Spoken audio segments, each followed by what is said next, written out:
Welcome to the Spillover Effect podcast, where we help organizations create positive workplace experience. I am your host, Michael Dickerson, and we have a wonderful guest. I am so excited, y'all. Y'all just don't know. I'm really enthusiastic about today's guest. Let me tell you a little bit about her. Her name is Rose Royal. She is an expert in employee relations and human resources compliance with 20 years of professional experience. She is a passionate advocate for workplace equity, personal accountability, and respectful challenges of the status quo. She is dedicated to developing strategies and policies and protocols that promote inclusivity and eliminate inequity in the workplace. Thank you for coming on the podcast. I am excited to be here. Yeah, I'm excited too. I was like, when I reached out to you, I've been hearing a lot about you. People had been telling me what you do at your job, and we just got through talking about Dwayne, and he reached out to me, said you might want to have Rose on. I was like, look, brother, I had already reached out to her. Absolutely. So, he is incredible. Yeah. He said, you need to do it. You need to do it. And so I am just excited about some of the things that's going on in the workplace in terms of diversity and inclusion. And so I really want to have you on to talk about that. Before we jump into that, tell me a little bit about your history and how did you get to where you are now? Okay, so I've had a rough road getting to where I am, but I think I was born thinking about fairness. Mm-hmm. I'm just being honest. I don't know when I was a baby how I felt about it, but growing up, I was always with my mother, that's not fair, that's not fair. You know, when I look back onto kind of my journey. And I think she will tell you that that was just the thing with me. I was always looking for, I didn't know the word then, equity and fairness between my sister and I. I still do it occasionally now. Mm-hmm. But so that was just natural for me. And then I started in a manufacturing plant and they asked me, I started as a receptionist. Okay. Went to school at night, worked my way through, got my degree. And then they asked me one day, what do you think about being a diversity instructor for the company? Wow. And I'm like, really? I didn't really know a lot about it at the time. But I was eager to take that on and I had a blast. And I was with that company for about 14 years. Moved on to the electric utility, OGE Energy Corp, which I think is the best company in Oklahoma. Absolutely. We're the largest utility in the state of Oklahoma. We have over 800,000 customers. We're also in western Arkansas. And I'll just set the record straight there. I love the company. And so I'm a proponent for OGE and the things that we're doing. So I've been there for 12 years, but the whole time I've been there, I have been just working to bring more inclusiveness into the way we do things. And so quickly, I'll tell you this. When we think about diversity, diversity is nothing more than two people being in a room and inherently we're different. You have diversity. Mm-hmm. And so we have over 2,400 members. We call them members at OGE. And so inherently we're diverse. So my focus is not on diversity. I do have a piece of that in the work I do from a compliance perspective because we are a government contractor. I'm not going to get into that. So there are things we have to do to look more like the community from a race and gender perspective. But if we're just talking about diversity and why I'm different than you, and that I am different from you, because that's what we want to capture. Yeah. Those differences, you bring them into the workplace, right? Because we can make better and more informed business decisions. And let me tell you, the word passionate is not an accident. I am, so you may have to hold it down. I'm passionate. This is something that I love. I'm passionate with you. Yeah. That's why I was excited to have you on because, you have these conversations with people about, because diversity and inclusion is blowing up. People don't know. Like a lot of organizations and companies are hiring chief diversity inclusion officers. Can I say something about that? What? Can I say something about that? Yeah, you can. Okay, so because I think I know where you're going, but I'm gonna let you. Going with that because I know what you're gonna say, but I'm gonna let you go ahead and say. Okay, we've been talking about diversity and inclusion for years.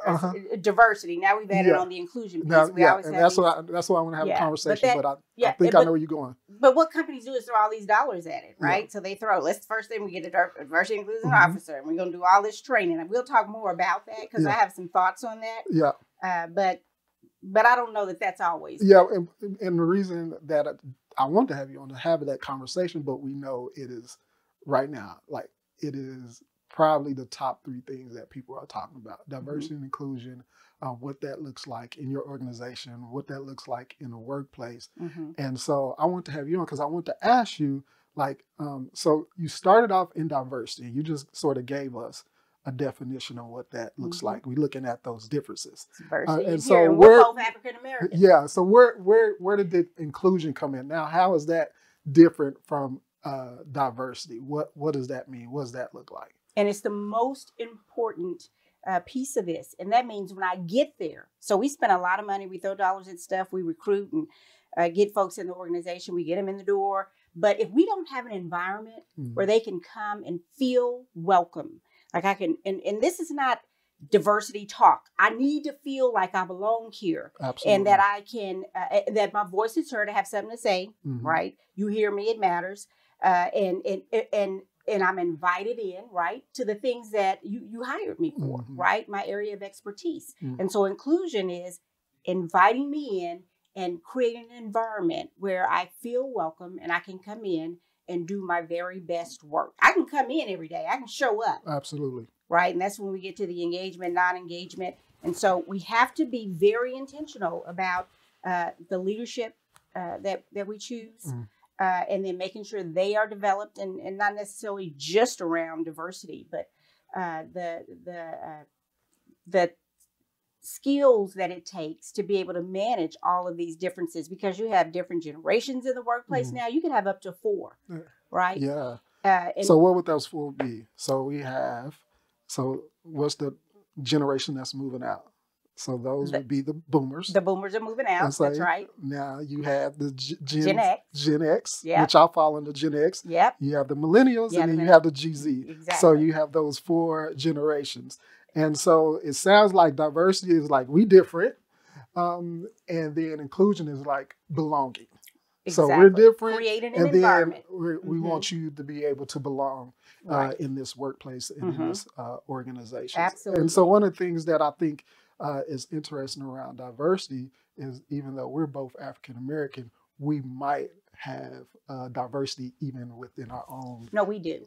Subcultures and the way we think. And so I think that's important for people to understand too. Yes. Even though you might be from a certain ethnicity, there's still diversity there because we're all not monolithic. That's right. And so I think things we can't see: religion, where we went to school, right? You know, how we were raised, where we were raised, all of those things, right? Make us and give us perspective, and those are the things we bring. And the reason that is important is because it's going to help you, even when it comes to products and services for your customers. We want more informed thinking around that. So that's where the value of the diversity and then the include me so I can help. Because the end goal is about the business being profitable, the business growing, the business doing better, right? Right. That's the whole reason we want to bring that in, respect it, right? And make sure that it is valued so people feel welcome and we can get the most out of this for the organization. And that's the bottom line. And that's the conversation I'm usually having about diversity and inclusion. I say you need it because it's important, because it gives you different perspectives from different experiences. And the only way that you can really grow as a company, and the only way you're going to make profit, and the only way that you're going to be able to get the best results and outcomes is when you have different perspectives and different viewpoints on things. If you're just linear, if you just have, a certain perspective in your culture, you're not going to get the best out of it. But when I have a good perspective and experiences of people that come from different backgrounds, it allows me to get a 360 viewpoint. Yeah, you can tap into that. Yeah. Now, a company can grow. They can still grow without it, right? And so you're growing in spite of yourself. Right. Now, we have diversity. So it's the inclusion piece. So you might be prosperous, growing, and developing in spite of yourself is what I say. But can you imagine what could happen if you value, because you got diversity, just because you got more than or 2 people in a room, you got diversity. So companies have diversity, but tapping into that so that you get the benefit of it. Can you imagine what could happen for those companies? And I think it's happening every day. So why do you think now more organizations are starting to jump on diversity and inclusion.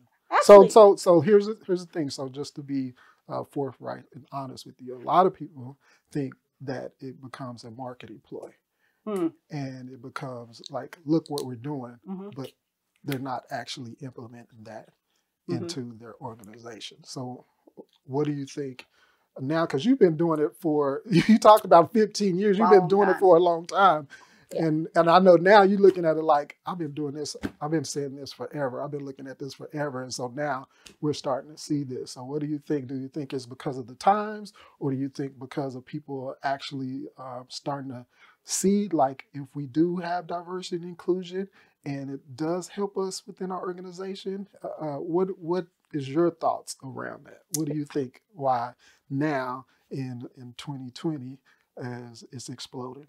It's a movement, right? So you have several different movements going on. The Me Too movement. People are demanding more, and they're demanding their rights, and they're demanding things of organizations. Shareholders are saying, "I want the boards to be diverse," and people are saying, "I'm not going to invest in you, and I'm not going to do business with you if you aren't diverse," right? Because it's the public, right? And they're demanding these things. And that's something that they're looking at. It's about dollars. It's where I'm spending my money. And so it behooves us to hear what they're saying. And what they're saying is, I'm going to spend my money with you, but this is what I'm looking for. And if not, I can go somewhere else.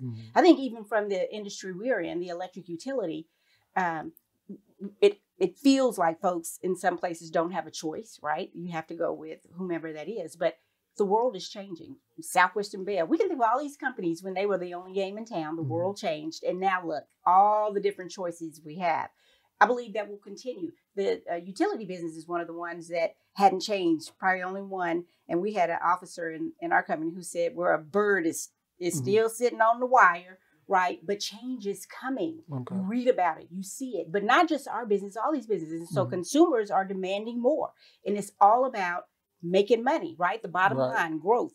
And so that's what's driving it. And you have all the different movements that are saying, hey, hear me. I have something to say. This is what I expect. And if I'm going to spend my money with you, this is what I want. Okay. Right? So we got to listen. Yeah. We've been doing so it still goes back to the bottom line. It is. But then you have those organizations that do have good intentions about it. Yes. Okay. And I think we're one of them. Okay. Because like I said, we've been working on this for a very long time. And when you think about diversity and inclusion, I don't think it's one of those things that you got to say, hey, look at what we're doing, right? And so it's just these things that are happening that collectively you wake up one day and you're a different company, right? And so one of the things we've done recently is we didn't have a diversity and inclusion statement that we put out on the web where people could see who we are, right?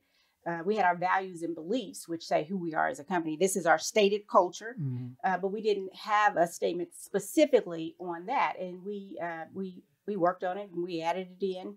And there was no splash. There was no big advertisement. If you go, you'll see it. Because my thing is, it shouldn't be. Right. It should just, these things should become a part of who the company is. Absolutely. This is how we do business.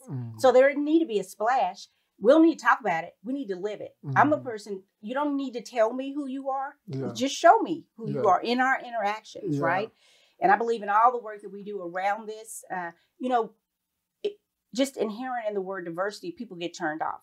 And it's like somebody has to lose for some other group to win. Yeah. And that's I think, this is why I think that is so important, diversity and inclusion. Because one of the things that I pride myself on is being able to have conversations with people from any type of background. I don't care your socioeconomic status. I don't care what your job title is. I don't care what your ethnicity is. I don't care what part of the country you come from. My deal is, I always pride it, like, I treat you like a human being. I treat you like, a child of God, and I expect the same. And so I think those conversations need to have. And I always tell you, if you don't know something about my culture and my experience, just ask me. And if you ask me, then I'm going to tell you. And so I just think and people get afraid to have those conversations because I think what it would do is make them rethink what they might think about a certain, maybe a culture or ethnicity or a socioeconomic background. But I think we have to have those conversations, and I don't think we're having them enough. But I think we spend so much time in the workplace that it's becoming a point now where we're starting to see more of those conversations. So what would you say behind that? I would say that I think what you said is true. A part of it may be that they may be enlightened in some way, but I think, me having a thought or something that's not politically correct is risky business, right? And so in the workplace, if we're having those, I probably won't, because it's not a comfortable place. We haven't done it enough to say it's okay to talk about this, and we don't have those kind of relationships where you can talk about it. We don't have to agree on it.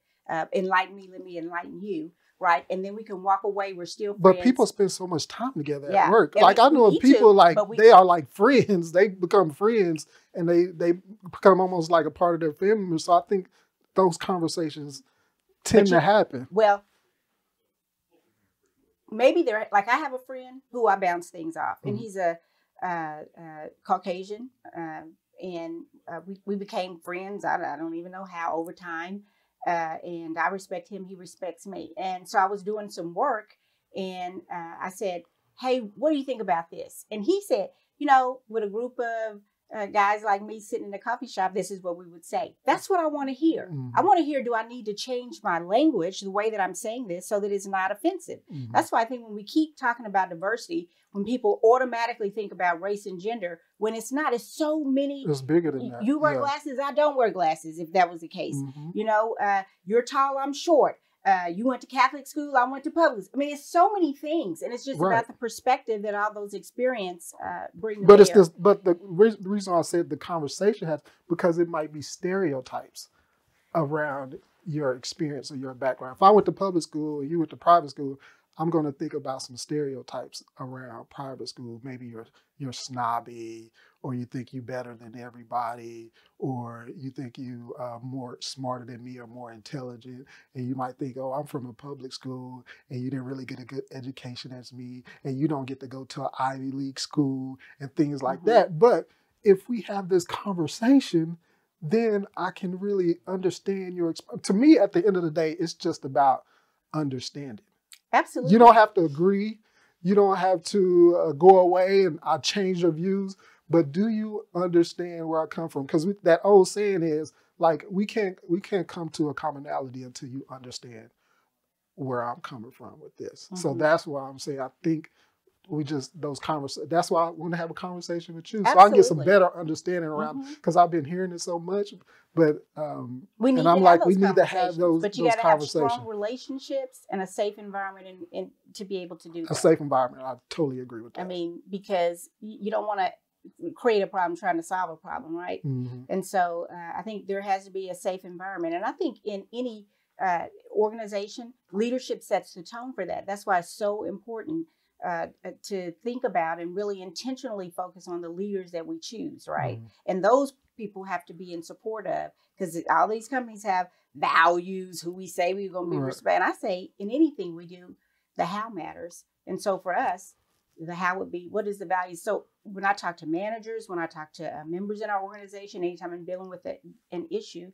or concern, the first thing I say is, okay, how can this be done in a way that's consistent with who we say we are, Mhm. especially from a leadership perspective? Because Absolutely. those are the people who set the tone. I'm interacting with you every Mhm. day, and you are telling me, I'm watching you too, Mhm. how I'm going to live, act, and behave. Yeah. That's going to either be consistent with who we say we are or not. That's why it's important. Yeah. So we got to be thinking about the folks we're bringing in. Is it a continuation of what we've always had that may not be as connected, informed, or in support of who we say we are? Or is it one of those It's people? interesting you say that. Like what you say your values are, it has to play out in your organization. And one of the things that I talk about, of course, is work-life integration and a lot about flexibility. And if you are a leader, your employees have to see you be a flexible person too. That's right. They have to see you have good work-life integration. Absolutely. And if you model that for them, then it becomes a part of your organization. But if you speak one thing and do another, then we know the reality of culture. They just gonna do You're what absolutely you right. what you do. They're watching. And so they're watching you. So I think that's important. So what would you say to those individuals? So we're thinking about, because one of my big things is diversity and inclusion is great within the organization if we see that. But then when you get to decision makers, those who sit on the board in diversity and inclusion, how important is that we have decision makers and we have diversity and inclusion in terms of sitting on a board, making decisions, being in leadership roles? How important is that?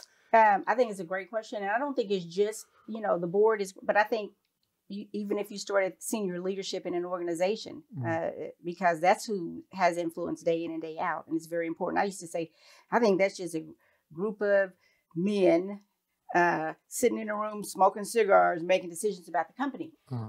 And then because some of the decisions were like, how do we end up here? It's a lack of perspective. So it's very important that everyone in the room making decisions don't all look alike. And that's like any of us. It shouldn't be all African Americans, Hispanic, all women, all men, not one of anything, right? Because we need those different perspectives, and we have to be thinking about same thing with the board. So are we making decisions based on the ethnicity, or are we making decisions based on their expertise and their experience and what they can contribute to the organization? I think it's both. Okay. I think that and I get that question a lot when it comes to hiring. Folks will say, "I thought we were." And I don't think it's easy. So they'll say, I think it's tough. We were trying to get the best person for the job. When we think about anytime that I have had a conversation, probably 99% of the time I had a conversation around casting a wider net to try to get more folks in our applicant pools, men, women, diverse candidates to choose from. You do that, there's no shoe-in, right? You just want to get them in there so that they have an opportunity to compete. And they need a fair opportunity to compete for whatever that position is. And then may the best person win. So there are well-qualified folks everywhere. It's being able to identify those folks and having an environment, they hear about you, they want to come and work for you. All of those things matter. But it always gets into, is it based on, maybe a token, a race, a gender, or is it based on, we need all of those things. And there are well-qualified men and women that are diverse, all across the country. I mean, they are here. So you get it all. You can have it all, right? There don't have to be any tokens. You can have people who are educated, informed, they have the knowledge, skills, and abilities to do the job, and they don't all have to look like one thing. Yeah, so it's interesting you say that, because the conversation I was having with a good friend of mine yesterday, and we just got into a great discussion around, because I told him that you were coming on here, and so he has an Asian background, and so we was talking about diversity and inclusion. And I was thinking about, when you're thinking about positions, think about not just education, but what if you have somebody that's coming up the ranks that don't have the education, but has the expertise? And you write you write it in a way that you're looking for this person with all this education, but this person right here has the expertise to do that. Are we still saying we're going to be diverse and we're going to be inclusive and we're going to do everything we can to bring them in to see, are they ready for the job? That's a really good question. Is that diversity and inclusion? Because I'm also thinking about, because I was telling him, one of the things that we're starting to see with diversity and inclusion also is those who tend to come out of the prison system now. And then we're trying to get them into the workforce. And we're saying, hey, they didn't pay their dues. Let's get them a job, because we know anything that helps people with self-esteem is having a job. Oh, yeah. And then they become a contributor to society, right? And so that's a big push now to how we're going to be able to help these individuals who has been a part of the criminal justice system, and saying, hey, let's get them into the workforce. And so we was talking about that in That's terms a great of diversion question. and inclusion. Yeah. So when we think about, we are a federal contractor, and so when we do that, there are rules around when you post a job, the minimum qualifications for a job, and you don't get to just change that. And so you have to be careful about what you write. And sometimes you will have education that is the equivalent of a degree. You'll see that a lot. We do it. so that we have some flexibility in that. So if you have the work experience or you have the degree, there is a chance that you could still be considered based on that, right? So I think if you're thinking about diversity and inclusion and all those things that come with it, what you got to be thinking about it when you think about your job descriptions. You got to think about every piece of your business that it could affect, and then how would you put a process in place that could help you move forward in that area in spite of that, right? So I don't have a degree, but I've been working in this for 18 years. Right. And so I can still be considered. So we got to think about those things. Absolutely. Every aspect of what we're doing needs to be thought about from an inclusion perspective, embedded in embedded and that's why I thought business about that. Decisions. I mean, it's spot on. So when you talk about that as well. Because I'm thinking of what you said earlier, inclusion, because I really like, I like diversity, but when they said inclusion, I was like, I like that. Yeah, I was like, that's it. I like that because inclusion and belonging. So a lot of my background is in positive psychology, and so belonging is huge. It's big. Like to be able to belong. Like we even know that from psychology of Maslow's hierarchy of needs. You know, you get your basic needs met. Belonging is the next thing. Absolutely, it's the next part of the hierarchy. Once my basic needs are met, I want to belong. It's just like a job. Once I get that job, now do I feel like I belong? Now do I feel like I'm a part of the organization? Absolutely. And so being able to have them a part of that belonging, I think is huge. So I like when they put, used to hear diversity, but I love when they put that inclusion piece. I think that was critical. Yeah, but some people don't understand the value of belonging and that inclusion piece unless you've not been included at some point. And so, I mean, those things, I think I've been through, and many folks probably have in this work have been through all of those kinds of things that raise your awareness, right? And so you don't know what it feels like to be excluded if you've always been included. That's good. And so that's like a hashtag. But you got to bring those perspectives in, right? And so I've been through a lot, and I can kind of resonate, have empathy, which, you know, can help you have more compassion for circumstances, and then to be able to address some of those things. But in the workplace, I think is just imperative. You gotta figure out how do we include the right people in the mix in meetings. I've been excluded from meetings that I should have been in. It's the most hurtful thing. That didn't inspire me to do my best work. Absolutely. And so when you do all those kinds of things behind the scene, then people begin to sabotage, and it's just not healthy, and it's disruptive, and that's not what we're looking for, and it's not consistent with who the company typically says they are. That's why leadership is important. I really admire you and individuals that's pushing that in organizations, because that's hard work. No, it's very hard work. It's very difficult work to say, hey, let's have diversity and inclusion and let's implement this into our workplace, and understanding the undercurrent of our society and the history of where we come from. And we say we want to include this into our workplaces because it's going to make our workplace much more better. So I admire, that's why I want to have you on. So I admire people like you. I admire anybody who's doing diversity and inclusion work. No, it's hard work. And you have to, I think you have to be passionate about it. And I also think you have to be one of those people that can push through the tough times and not give up, because we know you're gonna get some pushback. It's not popular.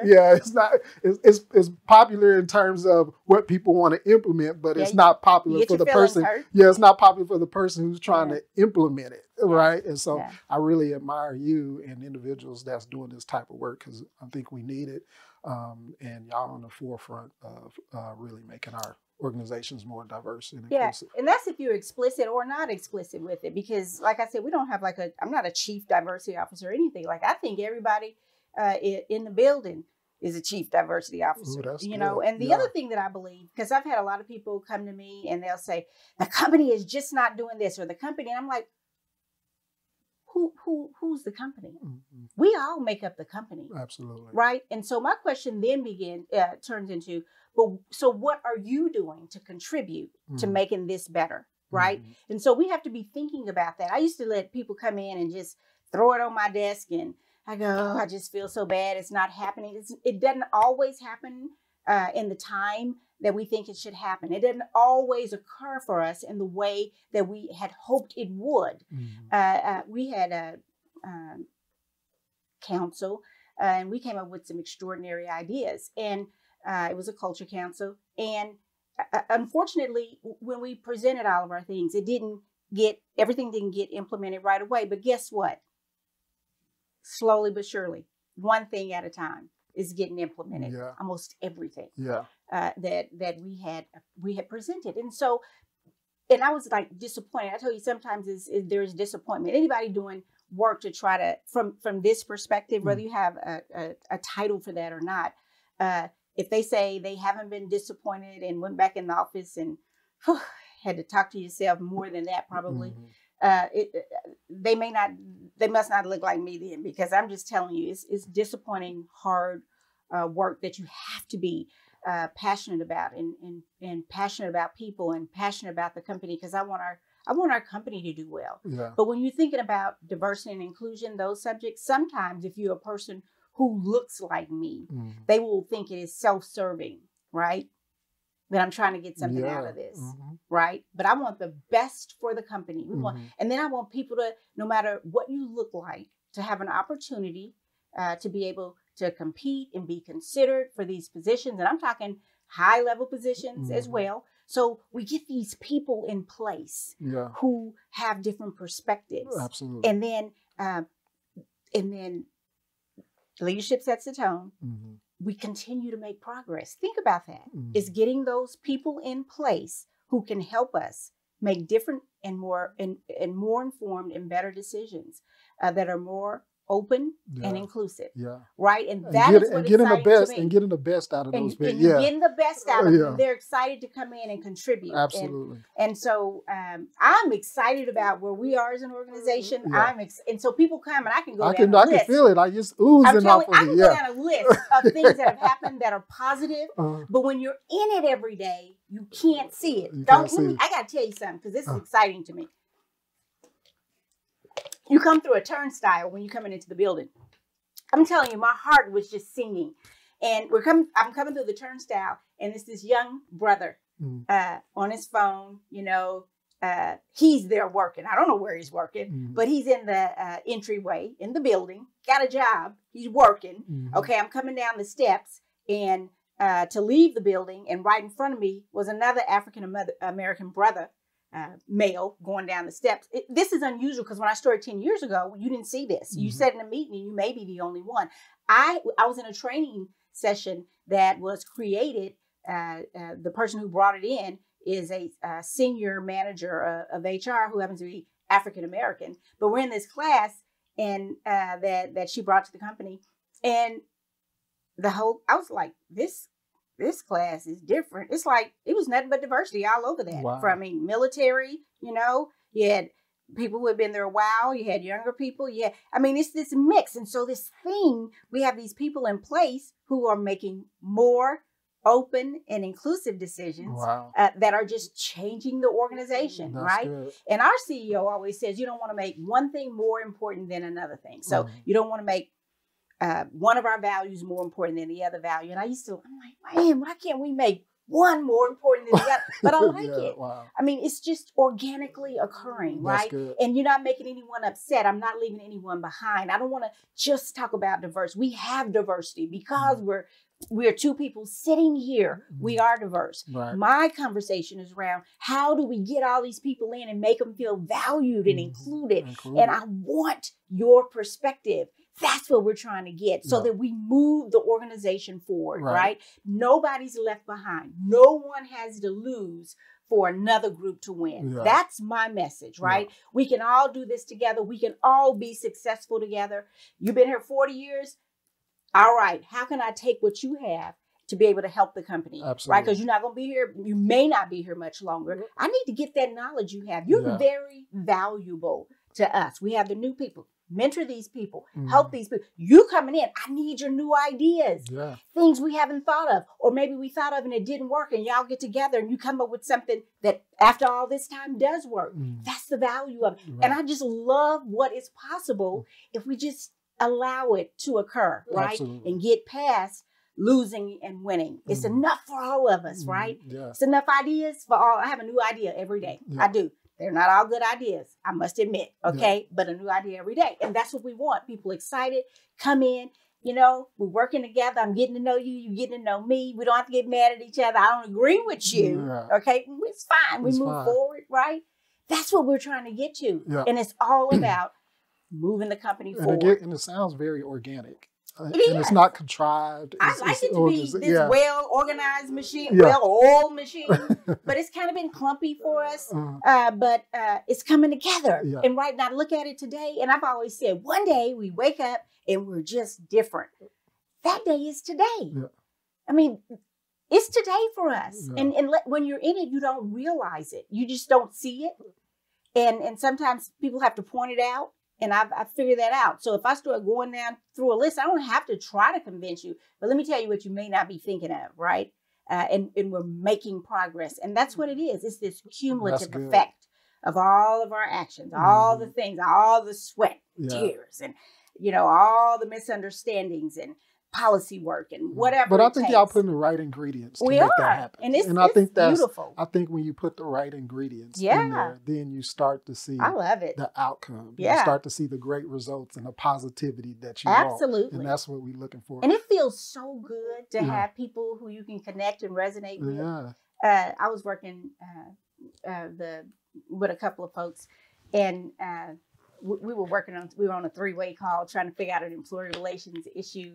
And it just feels good. And it's, you know, you know, we all welcome our different experiences. And, you know, one has a law degree, but she doesn't make you feel bad even when you say something stupid. Yeah. I mean, it's just you feel included. Yeah. And then we come up with something really good, and everybody leaves feeling great. Like we contributed, and nobody has to feel bad. Right. And that's what I want for every single person, not just where I am, but in every organization. I just can't imagine what the bottom line would look like if we were able to get people engaged at that level. And that's why I think it's so important, because we know we spend about a third of our life in the workplace. And that's a lot of time that we spend.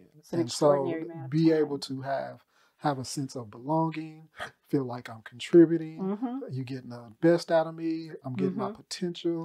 I have colleagues and coworkers who we like each other. Sometimes we might not get along. We may not agree. That's how we might agree, you know, but it's okay. And it's okay. We can have good communication. So it's just a lot that goes into it. But this diversity and inclusion thing, I think I think it's fascinating. It's amazing. And my boss that I have now, my leader, he's amazing. He's open. He learns from me. I learn from him. He helps me. Anything I need, I help him.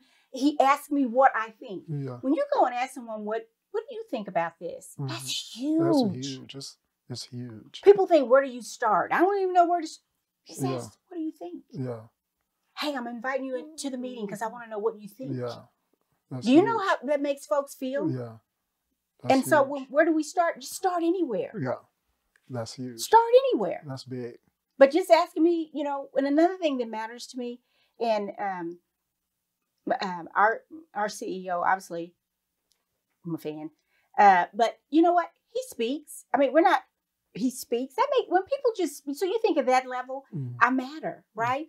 And he speaks. How you doing, Rose? I think he probably knows most of our names. I mean, think about that. Yeah. And so it's the little things that have this cumulative effect in the organization. And so when folks say, where do you start? Start anywhere, but just say, what do you think? You matter. Yeah, that's good. I want to hear what you have to say. Yeah. I want to hear your perspective. How would you do this? Yeah. It makes me feel just, when the first time it happened, I was like, oh my God, what just happened? And it was actually a senior officer that said, he came in my office and sat down and he put his hands on the desk and said, I want to know what you think about this. Think about how that made. And I'm like, well, I'm going to start thinking. Yeah, you got to think. Yeah, I'm getting my thinking hat on. Yeah. And just you speaking to me and knowing my name makes me want to do everything I can to contribute and make things better. That is I have no underlying motive. I want to make things better for people, for your kids. If your kids work there or somebody else's kids work there. You sound like you're doing it. I mean, it's just a passion oozing off of you Like I'm like, man, I need to go see what's going on and what they we're doing extraordinary. there. Yeah. So I want to change directions a little bit because one of the things that I see that you're very passionate about too is emotional intelligence and EQ. If I was to say something else that's blown up, well, it's been pretty. It's been pretty relevant, I would say, the last 10, 15 years, because when he put that book out, a lot of people start reading that book and getting into EQ and understanding, like, that emotional intelligence we know is more important than IQ. That connection. Yeah. Right. And so what was it that drew you to emotional intelligence? Did you read the book, or did you come across? I naturally have emotion. Yeah. So I think I'm naturally too. I just, when I read the book, I was like, oh, he gave it language to it. Absolutely. Yeah, he gave language. So no formal training in that area, but I think I'm an expert. Okay. No, kidding. But because I'm always connecting with people, I can look, I can say, let me tell you what's going on. And I always say this with the people that I work with who know me well. So they don't judge me. I could be wrong, but I'm probably not. Right. Let me tell you what's occurring right now. Yeah. Right? Because I can feel what you feel. When people come to talk to me, I can feel literally, and I've been through everything you can think of. Lord, I don't need any lessons right now, but I've been through quite a bit. I can almost feel, and I've had experiences in the workplace, and I know what those things feel like, and I know how that can show up in a person's reaction to that. So I've had things happen that I did not react well to, and I said I need a mulligan. Okay, I need a do-over on that, and then I learned a lesson, because I'm always like, what is the lesson in this? And then I learned a lesson. Something happens, and I know how to more appropriately respond. So we're not talking about how I reacted, but whatever happened and how do we do this better the next time, right? No bridge and pivots, talking about, because I have learned that in organizations, they love to label you, right? Emotional, that person overreacts, or, they don't know what to do with you. And so if they can figure out a label to put on you, and then they say it 3 times and then everyone believes it. So you have to be very in control of how you are showing up emotionally, but you got to be in tune and understand how the people around you are emotionally, right? What their triggers are, and so that we can all work better together. So it became very natural. Yeah, when I love it. Yeah, it became very natural when I started reading a book, and he's talking about self-awareness and interpersonal relationships and all this, and that I'm naturally intuitive, and so you can give me a lot of data, and you give me a lot of research, and I'm very research left brain when it comes to a lot of stuff. But at the end of the day, after I've read at the end of the day, when I've read that research and read that data, I'm like, we need to go this way. And so that emotional, or I can sort of read the room and feel what's going. And so I'm by trade, I'm a trainer. And so one of the things that when I train other trainers is, one of the things I teach them, like, your information is good, but you have to be able to read the room. You have to know what's going on when they're in that training room. Are they engaged? Are they disengaged? Are they ready? Yeah. Are they ready to go on a break? What you have to, like, that is like fundamental. Like, people tend to think like, oh, I got to get this information across, but you got to be able to, is it time for us to do an activity because they need to get up? Is the energy low? Let's get the energy high. Like, all that stuff is really important. And so one of my fundamental principles in training, like, you have to be able to read a room. Absolutely. If you cannot read the room, you're not going to be an effective trainer. So you got to be able to read it there too. Yeah. So when you're talking, you need to know when to be quiet, right? And kind of how people are feeling about certain things, right? Yeah. So like, one of my favorite rappers is Jay-Z. Me too. Yeah. So believe it or not, and people try to think how genius. Yeah, of course, he's a very genius rapper, but he's even a more phenomenal businessman. And one of the things that I've gathered over the years, because I've watched clips of him or listened to him at an interview, but one of the things that I gathered from him, I say his EQ is out the roof. I say he can read the room and be able to read people so quickly. And so one of the things that he talked about when he was in the streets and he grew up in the projects is that you had to be able to read people in about 5 to 10 seconds. Mm-hmm. And I said, what happened was he took that and transferred into the boardroom, into corporate America. I said, that's EQ. I said, that's why he is. I said, that's why he is the way he is, because he can be able to read room, and that's why he can be able to see talent from far away. Yeah, you're absolutely right. So that's what makes. So I think that EQ is so important, and we're starting to see that in organizations now. So before we get ready to finish up, you've been great. I'm going to ask you a few questions, and that way we can get to know just a little bit more about you. And so this is what I call the lightning round. And so first question is, if money and time was no object, what would you be doing right now? I'd have my own foundation because I just want to help people. And we have so many needs in many communities.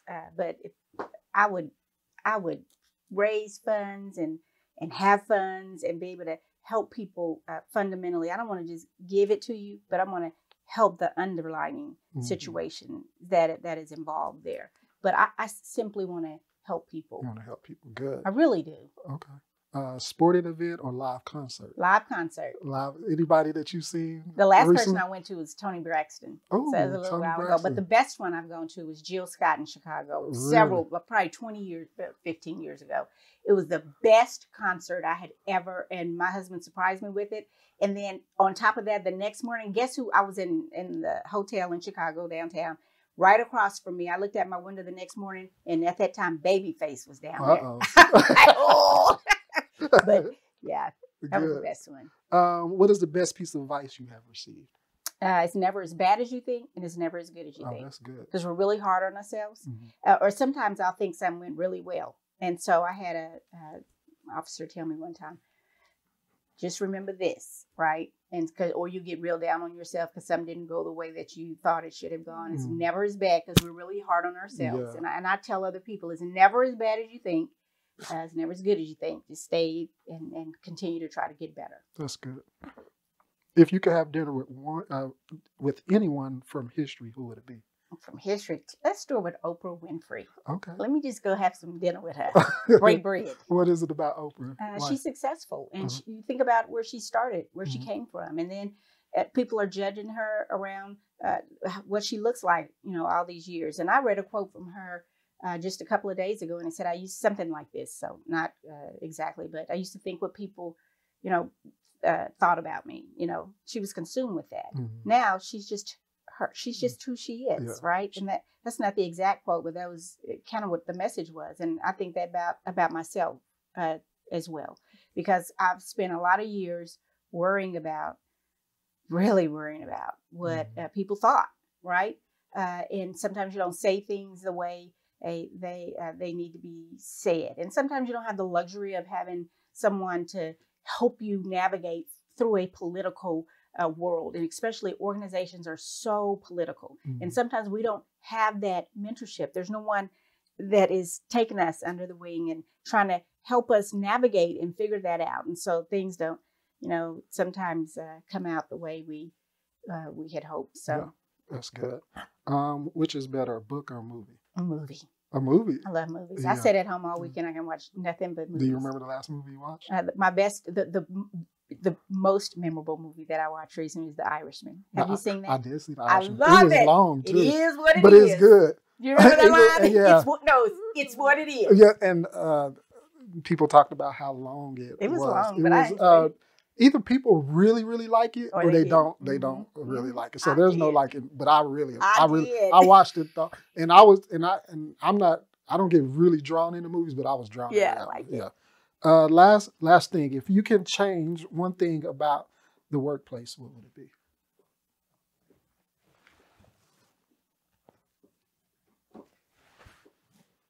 If I could change one thing about the workplace, I don't want this to come out wrong. But I think folks in positions have power, right?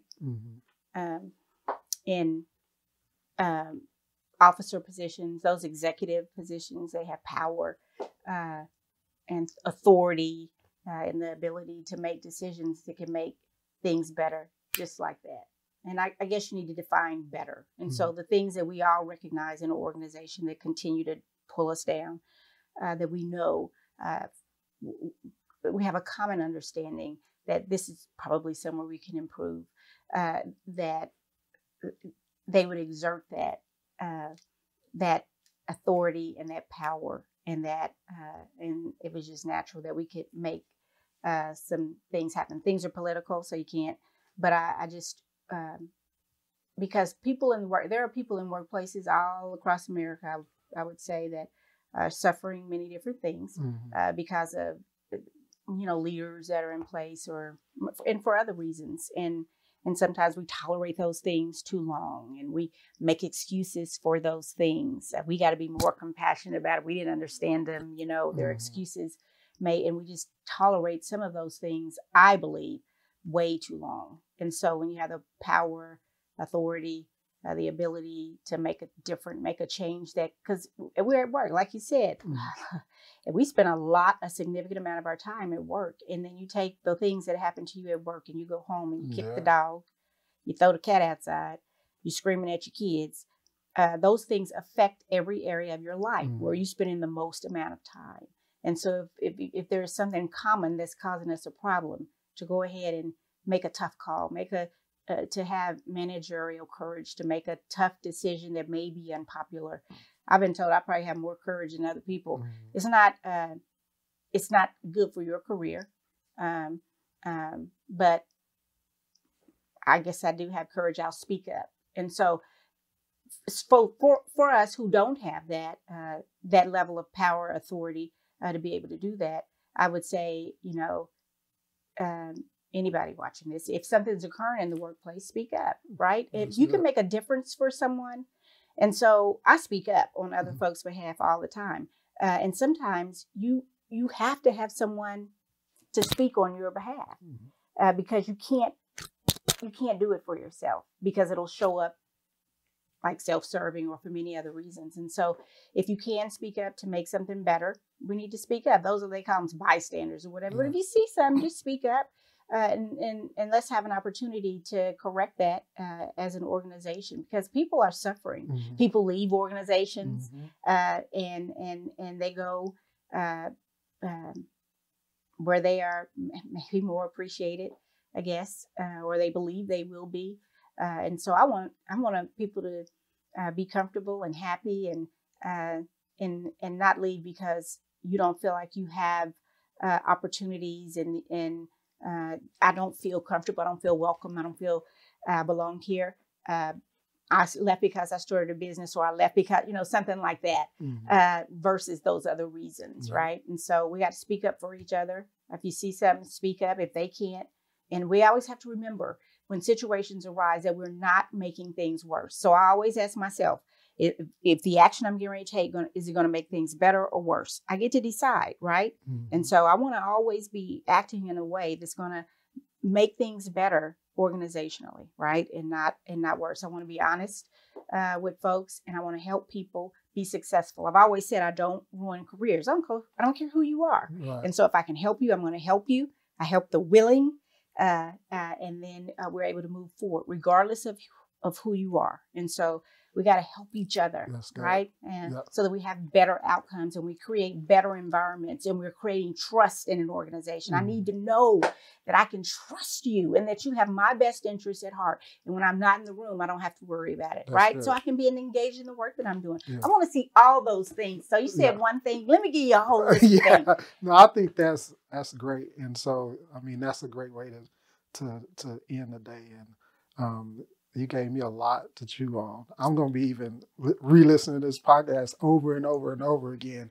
And that's why I want to have you on. I really appreciate what you're doing. I appreciate you coming on a podcast. I appreciate you just having the courage to try to have more equity in terms of just diversity and inclusion in the workplace. Mhm. So Thank you. I've enjoyed being here. I was a yeah. little apprehensive and scared. This is my first time. Yeah, most Uh, people I have on here yeah. it's their first It time, was but awesome. we need this in Oklahoma. And Yes. so I wanted to have these type of It's conversations. awesome. And people need to know there's people out there like you that's fighting for this type of stuff and that has great organizations that are doing phenomenal things. And so what I find in Oklahoma, there's a lot of people doing great things, but we don't hear about it. and we need to hear more about those great Absolutely. organizations. So thank you very Well, much. thank you. Yeah. It was very nice to meet you. Nice to meet you too. Thank you very much.